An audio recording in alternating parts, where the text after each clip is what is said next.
প্রস্তাবিত বাজেটে মূল্যস্ফীতি নিয়ন্ত্রণে সরকারের কার্যকর কোনো উদ্যোগ নেই বলে মনে করেন বিএনপি মহাসচিব মির্জা ফখরুল ইসলাম আলমগীর।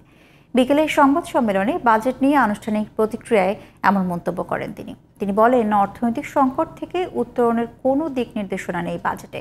সরকারের পরিবর্তন ছাড়া জনগণের কোনো মুক্তি নেই বলেও মন্তব্য করেন বিএনপি মহাসচিব। সাইফুল ইসলামের রিপোর্ট। প্রস্তাবিত বাজেট নিয়ে গুলশানে দলের চেয়ারপারসনের কার্যালয়ে সংবাদ সম্মেলন করেন বিএনপি মহাসচিব মির্জা ফখরুল ইসলাম আলমগীর।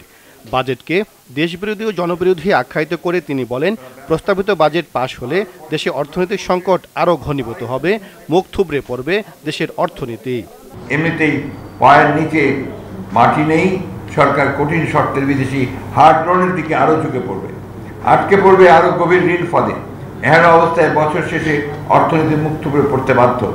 মাসুল তো আর সরকার বা সরকারের সুবিধাভোগীদের দিতে হবে না, বোঝাটা পড়বে দেশের সাধারণ মানুষের ওপর। অসহায় ও নিরীহ দরিদ্র মানুষ মাথা কুটে মরবে। এই বাজেট বিএনপি প্রত্যাখ্যান করছে। মির্জা ফখরুল বলেন, নিত্যপণ্যের উচ্চ মূল্যের কারণে মানুষ দিশেহারা। প্রস্তাবিত বাজেটে মূল্যস্ফীতি নিয়ন্ত্রণে সরকারের কার্যকর কোনো উদ্যোগ নেই। এর ফলে নিত্যপণ্যের দাম আরও বাড়বে বলে দাবি করেন তিনি। বাজেটে কালো টাকা সাদা করার সুযোগ দেওয়ারও সমালোচনা করেন তিনি।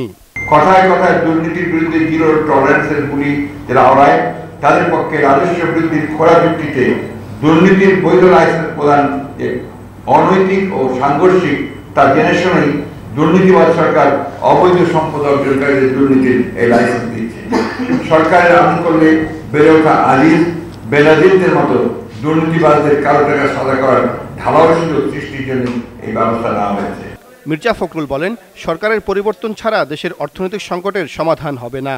গণতন্ত্র ফিরিয়ে আনতে বিএনপি আন্দোলন অব্যাহত রাখবে বলে জানান তিনি। যে গণতন্ত্র, সাম্য, ন্যায়, বিচার প্রতিষ্ঠার লক্ষ্যে এক সাগর রক্তের বিনিময়ে আমরা ছিনিয়ে এনেছি স্বাধীনতা, যে কোনো মূল্যে সেই গণতন্ত্র আমরা ফিরিয়ে আনবই ইনশাআল্লাহ। সরকার পরিকল্পিতভাবে বাংলাদেশকে দেউলিয়া রাষ্ট্রে পরিণত করার ষড়যন্ত্র করছে বলেও অভিযোগ করেন মির্জা ফখরুল। Saiful Islam, GTV news, Dhaka.